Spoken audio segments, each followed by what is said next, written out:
Venn diagrams రిలేటెడ్గా వచ్చేసి మనకి ప్రతి అంటే కాంపిటేటివ్ ఎగ్జామ్స్ అన్నింటిలో కూడా మినిమం 1 మార్క్ నుంచి మ్యాక్సిమం 5 మార్క్స్ వరకు ఇవ్వడం జరుగుతున్నాము.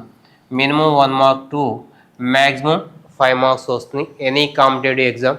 ఫర్ ఎగ్జాంపుల్ స్టేట్ గవర్నమెంట్ ఎగ్జామ్స్కి అయితే 1 to 2 మార్క్స్ ఇస్తున్నాడు. స్టేట్ గవర్నమెంట్ ఎగ్జామ్లో మినిమం 1 to 2 మార్క్స్. అదేవిధంగా సెంట్రల్ గవర్నమెంట్ ఎగ్జామ్స్తో వచ్చేసి మ్యాక్సిమం 5 మార్క్స్ వరకు ఇచ్చిన ఎగ్జామ్స్ కూడా కొన్ని ఉన్నాయి. కాబట్టి మనకి ఓవరాల్గా చూస్తే 1 మార్క్ టు మ్యాక్సిమం 5 మార్క్స్ ఇవ్వడానికి పాసిబిలిటీ ఉంది. ఇది ఆల్రెడీ నోన్ టాపిక్, అంటే మీ అందరికీ తెలిసిన టాపిక్. మనకి 9th or 10th క్లాస్లో సెట్స్ అనే టాపిక్ ఉంటుందమ్మా, సముతులు అంటారు. సెట్స్ అనే టాపిక్ రిలేటెడ్గా బేసిక్ కండిషన్స్నే ఇక్కడ అప్లికేషన్ పార్ట్గా కన్వర్ట్ చేయడం జరుగుతుంది. సెట్స్ అనే టాపిక్, సముతులు అనే టాపిక్ రిలేటెడ్గా బేసిక్స్ ఏవైతే నేర్చుకున్నారో, అంటే for example n of A union B అంటారు. అంటే 2 కండిషన్ చెప్తున్నాను. ఏ యూనియన్ బి అంటే అక్కడ ఫార్ములా ఇచ్చేస్తాం, n of A plus n of B minus n of A intersection B అని మాట్లాడతారు. ఇక్కడ వచ్చేసి ఫార్ములాస్ ఏమి ఇచ్చేయము. రీజనింగ్ పాయింట్ ఆఫ్ వ్యూలో ఏది కూడా ఫార్ములా యూజ్ చేయాల్సిన అవసరం లేదు. ఇదే సేమ్ టాపిక్ వచ్చేసి మనకి అర్థమెటిక్లో ప్యూర్ మ్యాథ్స్తో వస్తున్నాము. అర్థమెటిక్లో ప్యూర్ మ్యాథ్స్లో వచ్చినప్పుడు అక్కడ ఫార్ములాస్ యూజ్ చేస్తారు. ఇది ఎందుకు క్లారిటీ ఇస్తున్నానంటే కొంతమంది ఇక్కడ ఫార్ములాస్ లేవు కదా, మనకి ఇవి మళ్ళీ ఫార్ములాస్తో చేయాలనే డౌట్ పడుతూ ఉంటారు. ఇక్కడ రీజనింగ్ పాయింట్ ఆఫ్ వ్యూలో మాత్రం ఫార్ములాస్ లేకుండా త్రూ డయాగ్రామ్ ద్వారా మొత్తానికి ఆన్సర్ చెప్తాను. ఒక డయాగ్రామ్ మీద ఎన్ని ప్రాబ్లమ్స్ నోట్ చేయడానికి పాసిబిలిటీ ఉంది. ఇక్కడ 3 సర్కిల్స్ కానీ 3 డయాగ్రామ్స్ కానీ మాట్లాడతారమ్మా. ఇక్కడ వచ్చేసి మనం బేసిక్ ప్రాబ్లం కాబట్టి సర్కిల్ నోట్ చేశాను. ఎగ్జామ్లో సేమ్ సర్కిల్ ఉండాలని రూల్ లేదు. ఒక ట్రయాంగిల్, ఒక రెక్టాంగిల్, ఒక స్క్వేర్ కూడా ఇవ్వచ్చు.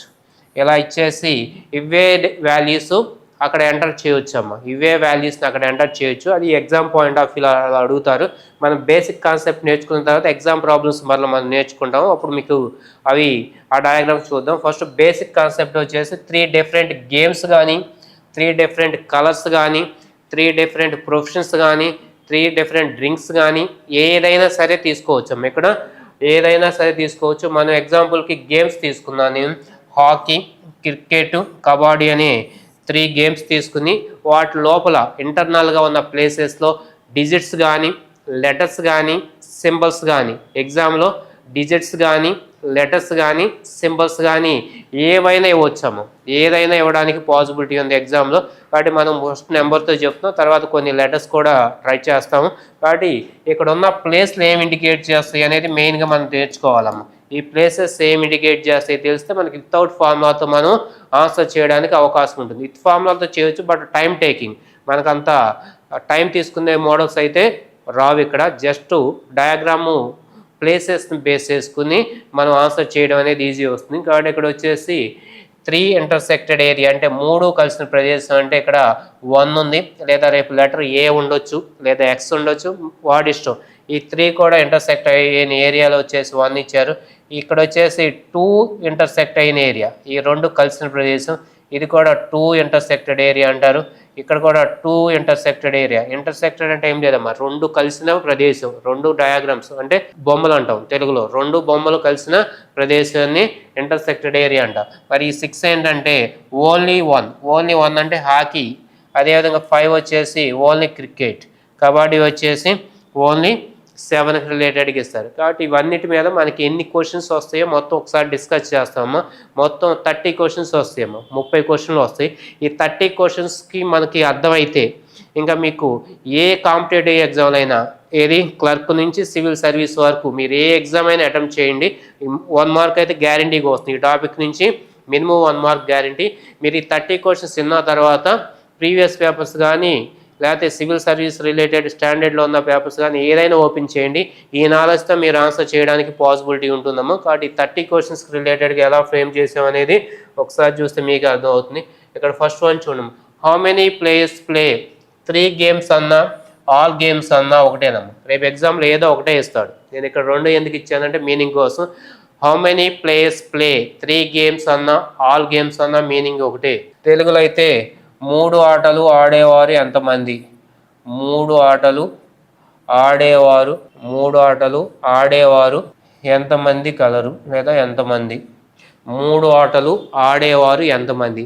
3 ఆటలు ఆడేవారంటే ఫస్ట్ మనకి 3 డయాగ్రామ్స్ ఇంటర్సెక్ట్ అవ్వాలి. నేను సర్కిల్స్ అనట్లేదమ్మా, ఎందుకంటే ఎగ్జామ్లో ఏ డయాగ్రామ్ అయినా ఇవ్వచ్చు. కాబట్టి 3 డయాగ్రామ్స్ ఇంటర్సెక్ట్ అవ్వాలి. 3 కలిసే ప్రదేశంలో ఇక్కడ డిజిట్ ఎంత ఉందో చూడండి. డిజిట్ అయినా ఉండొచ్చు, లెటర్ అయినా ఉండొచ్చు, సింబల్ అయినా ఉండొచ్చు. ఇక్కడ ప్రజెంట్ ప్రాబ్లంలో వచ్చేసి 1 ఉంది. కాబట్టి ఇక్కడ మనకు ఆన్సర్ వచ్చేసి 1 అమ్మ. ఫస్ట్ ప్రాబ్లంకి how many players play 3 games or all games అంటే మనకు ఆన్సర్ వచ్చేసి 1గా తీసుకోబడుతుంది. ఇది పెద్ద కష్టం కాదు first question. Next second one చూడండి. How many players play 2 games అంటే 2 ఆటలు ఆడేవారు. 2 ఆటలు ఆడేవారు ఎంతమంది కలరు? ఇప్పుడు ఆన్సర్ చేయడానికి ట్రై చేయడమ్మా. ఆడేవారు ఎంతమంది కలరు? 2 ఆటలు ఆడేవారు ఎంతమంది కలరు? ఇక్కడ 2 ఆటలు ఆడగానే మీరు 2 ఆన్సర్లు ఇచ్చి ఉంటారు. ఇప్పటికి కొంతమంది 9 ఇచ్చారు, కొంతమంది 10 ఇచ్చారమ్మా. ఈ రెండిట్లో ఏదో ఒకటి రైట్ ఆన్సర్. 2 ఆటలు ఆడేవారంటే కొంతమంది 9, కొంతమంది 10 ఇచ్చేసి ఉంటారు already. Then right answer is 10 అమ్మ. 9 వచ్చేసి రాంగ్ అవుతుంది. కాబట్టి ఇక్కడ 2 ఆటలు ఆడేవారు ఎంతమంది అంటే 9, 10 మీ దగ్గర నుంచి ఎక్స్పెక్ట్ చేయొచ్చు. మీరు వచ్చేసి 10 అనే రైట్గా తీసుకోవాలి. ఎందుకు తీసుకోవాలంటే ఇక్కడ మీకు క్లారిటీ ఇస్తాను చూడండి అమ్మ. ఇక్కడ హాకీ, క్రికెట్ ఆడేవాళ్ళు వచ్చేసి ఈ ఏరియాలో ఉన్నారమ్మా. 2 ఆటలే ఇవి, హాకీ, క్రికెట్. అదేవిధంగా క్రికెట్, కబడ్డీ ఆడేవారు వచ్చేసి ఈ ఏరియాలో ఉన్నారమ్మా. క్రికెట్, కబడ్డీ ఆడేవారు ఈ ఏరియాలో ఉంటారు. అదేవిధంగా కబడ్డీ, హాకీ ఆడేవారు వచ్చేసి ఈ ఏరియాలో ఉంటారు. ఇప్పుడు యాడ్ చేయండి అమ్మా. 1 + 2 + 3 + 4 ఈ ఏరియాలో ఏది ఉంటుంది? 1 + 2 + 3 + 4 టోటల్ యాడ్ చేస్తే మీకు వచ్చే వాల్యూ 10 వస్తుందమ్మా. 1 + 2 + 3 + 4 వచ్చేసి 10 వస్తుందమ్మా. కాబట్టి 2 ఆటలు ఆడేవారు ఎంతమంది అంటే 100% రైట్ ఆన్సర్ వచ్చేసి 10. కొంతమందికి డౌట్ 9 రాదా అంటే 9 వస్తుందమ్మా. కాకపోతే క్వశ్చన్ అది కాదు, క్వశ్చన్ మార్చాలి. క్వశ్చన్ మార్చాలంటే మనకి దీని వరకు క్లారిటీ వచ్చేస్తే మీకు నెక్స్ట్ క్వశ్చన్లో క్లారిటీ వస్తుందమ్మా. 2 ఆటలు మాత్రమే, ప్లే 2 గేమ్స్ ఓన్లీ. ఇక్కడ ఏం అడుగుతున్నారమ్మా? 2 ఆటలు మాత్రమే ఆడేవారు. ఇందా క్వశ్చన్ ఏంది? 2 ఆటలు ఆడేవారు. ఇప్పుడు క్వశ్చన్ మాత్రమే, ఓన్లీ ఉంది ఇంగ్లీష్లో. తెలుగులో వచ్చేసి 2 ఆటలు మాత్రమే ఆడేవారు. 2 ఆటలు మాత్రమే ఆడేవారు ఎంతమంది అమ్మా? 2 ఆటలు అంటే 3 ఆటలు ఆడకూడదు కదా. ఇప్పుడు ఈ 1 తీసేస్తాం అమ్మా. ఇక్కడ ఉన్న 1కి రిలేటెడ్గా ఈ 1 అనేది కన్సిడర్ చేయట్లేదు. ఇప్పుడు 2, 3, 4. ఇప్పుడు ఏం యాడ్ చేయాలి? 2 + 3 + 4. ఇందాక ప్రీవియస్ ప్రాబ్లంకి ఇప్పటికి డిఫరెన్స్ ఏంటమ్మా? ఇందాక 1 యాడ్ చేసాము, ఇప్పుడు 1 యాడ్ చేయలేదు. ఇప్పుడు 1 ఎందుకు యాడ్ చేయలేదంటే 2 ఆటలు మాత్రమే, ఓన్లీ 2 గేమ్స్ అనేది ఇచ్చారు. కాబట్టి 2 గేమ్స్ ఓన్లీ అంటే 3 ఆటలు ఆడేవారిని, 1 ఆట ఆడేవారిని కన్సిడర్ చేయకూడదు. కాబట్టి 2 + 3 + 4 9 ఈజ్ ద రైట్ ఆన్సర్. కాబట్టి ఇక్కడ ఆన్సర్ వచ్చేసి 9 తీసుకుంటారమ్మా. కాబట్టి ఆన్సర్ వచ్చేసి మ్యాక్సిమం 9 తీసుకోవడానికి ఛాన్స్ ఉంది. కాబట్టి ఇప్పుడు 9, 10 ఎప్పుడు వస్తుందో క్లారిటీ వచ్చిందాం కదా. 2 ఆటలు ఆడేవారంటే ఎవరెవరిని తీసుకోవచ్చు? 2 ఆటలు ఆడేవారిని తీసుకోవచ్చు, 3 ఆటలు తీసుకోవచ్చు, 4 డయాగ్రామ్స్ ఉంటే 4 ఆటలు ఆడేవారు కూడా తీసుకోవచ్చు అమ్మ.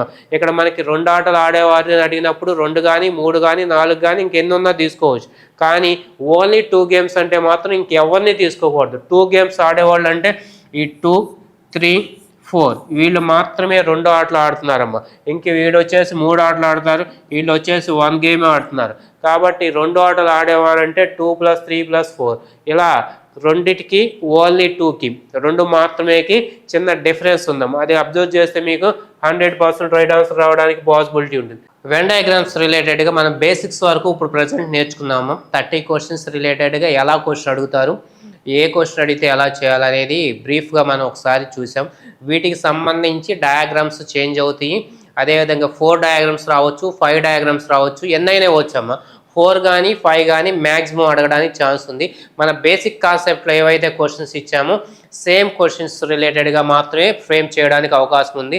దాన్ని బియాండ్, దాన్ని దాటి వెళ్ళడానికైతే ఎట్టి బస్సులో కూడా పాసిబిలిటీ లేదు. కాబట్టి ఇక్కడ వచ్చేసి మనం ఒక్కొక్కటి ఎగ్జామ్ పాయింట్ ఆఫ్ వ్యూలో ఎలా అడిగారు, ఇందాకేం మనం బ్రీఫ్గా ఒక పాయింట్ అంటే ఒకే డేటా తీసుకుని మొత్తం 30 క్వశ్చన్ చేసాం. ఇక్కడ అలా కాదమ్మా, ఎగ్జామ్లో ఎలా ఇచ్చారో ఆ పాయింట్ మాత్రమే తీసుకుందాం. Study the figure given below carefully and answer the questions that follow. ఈ క్రింది పటాన్ని పరిశీలించి అడిగిన ప్రశ్నకు సమాధానం ఇవ్వండి. అంటే మనకి ఈ డయాగ్రామ్ని అబ్జర్వ్ చేయమంటున్నాడమ్మా. ఈ డయాగ్రామ్ని అబ్జర్వ్ చేసి మనకి సంబంధించిన క్వశ్చన్స్కి ఆన్సర్ నోట్ చేయాలన్నాడు. Which number belongs to all the figures. All the figures అంటే మనకి ఇందాక 3 గేమ్స్ అన్నా ఆల్ అన్న ఇక్కడ అన్నాను. ఇక్కడ వచ్చేసి 4 ఉన్నాయి. ఒక సర్కిల్, ఒక స్క్వేరు, ఒక ట్రయాంగిల్, ఒక హెక్సాగాన్ ఇచ్చారు. ఓకేనమ్మా. హెక్సాగాన్ అంటే 6 ఉన్నట్లు ఉన్నాయి చూడండి. 1 2 3 4 5 6 ఇచ్చారమ్మా. కాబట్టి వచ్చేసి మనకి మొత్తం 6 షేప్స్ ఉన్నాయి. ఎనీ హ్యావ్ మనకు వచ్చేసి మనకు కావాల్సింది ఏంటంటే ఆల్ ద ఫిగర్స్, అన్ని ఫిగర్స్ కలిసిన ప్రదేశంలో, లేకపోతే తెలుగులో ఇచ్చారు, ఏ సంఖ్య అన్ని జ్యామితీయ చిత్రములను చూపుతుంది. ఇక్కడున్న సంఖ్యలలో ఏ సంఖ్య అన్ని జ్యామితీయ చిత్రములను తెలుపుతుంది అంటున్నాడు. ముందు సంఖ్యల మీద ఫోకస్ పెట్టవాకండమ్మా. దేని మీద ఫోకస్ పెట్టాలి? జ్యామితీయ చిత్రాలు అంటాడు. ఇక్కడున్న జ్యామితీయ చిత్రాలు అన్నీ కలిసినట్లుగా మనకి ఎక్కడైనా కనిపిస్తుందేమో చూడండి అమ్మా. ఇక్కడ వచ్చేసి సర్కిల్ వచ్చేసి అందరినీ క్లబ్ చేసింది, బట్ ట్రయాంగిల్ వచ్చేసి సర్కిల్లో ఉంది, ఈ రెండింటిని కలిపేసింది. మరి ఇక్కడ ఉన్న స్క్వేరు, ఇక్కడ ఉన్న హెక్సాగాన్, ఈ రెండు కలిసినట్లు మనకి ఎక్కడన్నా కనిపిస్తుందేమో అబ్జర్వ్ చేయండి అమ్మా. అన్ని జ్యామితీయ చిత్రాలు కలిసి ఉండాలని చెప్తున్నాడు. కానీ ఇక్కడ ఇచ్చిన డయాగ్రామ్లో అన్ని జ్యామితీయ చిత్రాలు కలిసి లేవు. అసలు కలిసి లేనప్పుడు మనం నెంబర్ ఎలా ఇస్తాం? కలిసి ఉంటే కదా సంఖ్య ఇవ్వగలిగింది. ఏ సంఖ్య కూడా అలా లేదు, అన్ని జ్యామితీయ. కాబట్టి ఇక్కడ వచ్చేసి కాంట్ బి డిటర్మైన్డ్ అనేది ఆన్సర్ వస్తుందమ్మా. ఉంటే can't be determined, can't be determined ఇంగ్లీష్లో అయితే. తెలుగులో అయితే చెప్పలేము. ఈ ఆప్షన్ లేకపోతే ఏది కాదు. ఇచ్చిన ఆప్షన్లో 3, 5, 8 ఈ 3 కానీ ఆన్సర్ అయ్యే ఛాన్స్ లేదు. కాబట్టి ఏది కాదని ఇచ్చారు. ఒరిజినల్ ఆన్సర్ అయితే కాంట్ బి డిటర్మైన్డ్ అని చెప్పవచ్చు, లేదా డేటా ఇనాడిక్వేట్, డేటా సరిపోవట్లేదని చెప్పినా రైట్ ఏనమ్మా. కాంట్ బి డిటర్మైన్డ్ ఓకే, చెప్పలేమనేది రైట్ ఆన్సర్ వస్తుంది. కాబట్టి ఇక్కడ ఇచ్చిన జ్యామితీయ చిత్రాలన్నీ కూడా మనకి ఎక్కడా కూడా కలిసినట్లు లేనప్పుడు అన్ని జ్యామితీయ చిత్రాలు కలిసి ఉన్నట్లు అడిగితే మనం లేదని చెప్పాలి తప్పితే ఈ 3నో ఈ 9 తీసుకుని ఆ మూడిట్లో కలిసి 3 ఇంటర్సెక్టెడ్గా ఉన్నాయి కాబట్టి ఆ మూడిట్లో కలిసినవి అనేది మనం మాట్లాడడానికి అవకాశం లేదమ్మా. కాబట్టి మనం ఏం చేయాలమ్మా? మూడిటికి కలిస్తే తీసుకోకూడదు. అన్ని జ్యామితీయ చిత్రాలంటే అక్కడ ఎన్ని ఉంటే అన్నీ కలవాలి. ఇక్కడ 4 ఉన్నాయి కాబట్టి 4 కలిసి ఉండాలి, లేదా 5 డయాగ్రామ్స్ ఉంటే 5 కూడా కలిసి ఉండాలి. అలా ఎన్ని జ్యామితీయ చిత్రాలని అడిగితే అన్నీ కలిసి ఉంటేనే ఆన్సర్ తీసుకోవాలి. ఇక్కడ అన్నీ కలిసి లేవు కాబట్టి ఆన్సర్ తీసుకోకూడదమ్మా. What is the sum of the numbers which belongs to 2 figures only? ఇక్కడ ఏం అడుగుతున్నారమ్మా? 2 ఫిగర్స్ ఓన్లీ, 2 జ్యామితీయ చిత్రాలు, 2 జ్యామితీయ చిత్రములను మాత్రమే చూపించు సంఖ్యల మొత్తము ఎంత? 2 జ్యామితీయ చిత్రములు మాత్రమే చూపించు సంఖ్యల మొత్తం ఎంత? దెన్ 2 క్వశ్చన్స్ ఇచ్చారమ్మ ఇక్కడ. ఒకటి 2 జ్యామితీయ చిత్రాలను మాత్రమే చూపించే నెంబర్స్ చెప్పాలి. ఆ నెంబర్స్ వచ్చిన తర్వాత వాటి మొత్తం తీసుకోవాలి. సంఖ్యల మొత్తం ఎంత? మనం బేసిక్ చెప్పేటప్పుడు ఒకటే చెప్పాను. ఏం చెప్పాం? 2 జ్యామితీయ చిత్రాలను మాత్రమే చూపించే సంఖ్యలు ఏవని నేర్చుకుందాం. ఇక్కడ ఏం చెప్తున్నాడు? ఆ సంఖ్యల మొత్తం ఎంత అని అడుగుతున్నారు, లేదా లబ్ధం ఎంత అని అడగవచ్చు. కాబట్టి లేదా డిఫరెన్స్ అడగవచ్చు. అంటే అప్లికేషన్ కాన్సెప్ట్ అడుగుతున్నాం. అంటే మనకి ఒరిజినల్గా ఏవైతే నేర్చుకున్నామో ఎగ్జాక్ట్గా అలాగే దిగాలని రూల్ లేదమ్మా. ఎగ్జామ్లో మనం ఏదైతే బేసిక్ కాన్సెప్ట్ నేర్చుకున్నారో ఎగ్జాక్ట్లీ అలాగే దిగాలని రూల్ లేదు. కాబట్టి వాటికి రిలేటెడ్గా ఏమి ఇచ్చారమ్మా అంటే అప్లికేషన్ పార్ట్ ఇచ్చారు. ఫస్ట్ మన టార్గెట్ ఏంటి? 2 జ్యామితీయ చిత్రాలను మాత్రమే చూపించే సంఖ్యలు కావాలి. 2 జ్యామితీయ చిత్రాలు మాత్రమే చూపించే సంఖ్యలు ఏమేమి ఉన్నాయో చూద్దాం ఒకసారి. 1 తీసుకోవచ్చా? ఒకటే ఉంది. 3 ఒకటే ఉంది. ఈ 2 అనే డిజిట్ చూడమ్మా. స్క్వేర్లో ఉంది, సర్కిల్లో ఉంది, స్క్వేర్లో ఉంది, సర్కిల్లో ఉంది. కాబట్టి ముందు ఈ 2 తీసుకుంటున్నాను. ముందు సర్కిల్ చేసేస్తాను, తర్వాత తీసుకుందాం 2. ఈ 4 తీసుకోవచ్చు అని చూడండి. స్క్వేర్లో ఉంది, సర్కిల్లో ఉంది. ఇది కూడా 2 జ్యామితీయ చిత్రాలని చూపుతుంది. మరి 3 తీసుకోవచ్చు అంటే ఇది మూడింటిని చూపుతుంది. Triangle, square, circle. కాబట్టి ఇది వర్కౌట్ అవ్వదు. 5 తీసుకోవచ్చు అంటే 5 వచ్చేసి సర్కిల్ ఒక్కదానిలో చూపిస్తుందమ్మా, కాబట్టి అది కూడా పనికిరాదు. 6 తీసుకోవచ్చా? 100% అమ్మా. 6 ట్రయాంగిల్లో ఉంది, సర్కిల్లో ఉంది. 6 ట్రయాంగిల్లో ఇచ్చాడు, సర్కిల్లో ఇచ్చాడు. మరి 9 తీసుకోవచ్చా? పనికిరాదమ్మా. 1 2 3 7 పనికిరాదు. 8 తీసుకోవచ్చు అనుకుంటా చూడమ్మా. 8 కూడా తీసుకోవచ్చు, రెండిట్లో ఉంది. నెక్స్ట్ 4 వచ్చేసి పనికిరాదు. 1 వచ్చేసి పనికిరాదు, అవన్నీ సింగిల్గా ఇచ్చారు. ఈ సర్కిల్లో ఉన్న వరకు యాడ్ చేద్దామా. మొత్తం అన్నాడు 2 4 6 8 2 4 6 8 అమ్మ. ఈ 2 4 6 8కి సంఖ్యలు వచ్చినాయి. వీటి మొత్తం ఎంత అంటున్నాడు. 2 జ్యామితీయ చిత్రాలు మాత్రమే చూపించు సంఖ్యలు అంటే ఇంతటితో ఆన్సర్ అయిపోతుందమ్మా. 2 జ్యామితీయ చిత్రాలు మాత్రమే చూపించు సంఖ్యలు అంటే 2 4 6 8 అనేది ఆన్సర్ ఇస్తాం. మామూలుగా అయితే 2, 4, 6, 8 ఇస్తా. కానీ ఏమడిగారమ్మ ఇక్కడ సంఖ్యల మొత్తము ఎంత అంటున్నాడు. సంఖ్యల మొత్తము ఎంత అంటే జస్ట్ యాడ్ చేయండి అమ్మా. యాడ్ చేస్తే మనకు వచ్చే వాల్యూ 20 వస్తుందమ్మా. 20 ఆప్షన్లో ఉందేమో చెక్ చేయండి.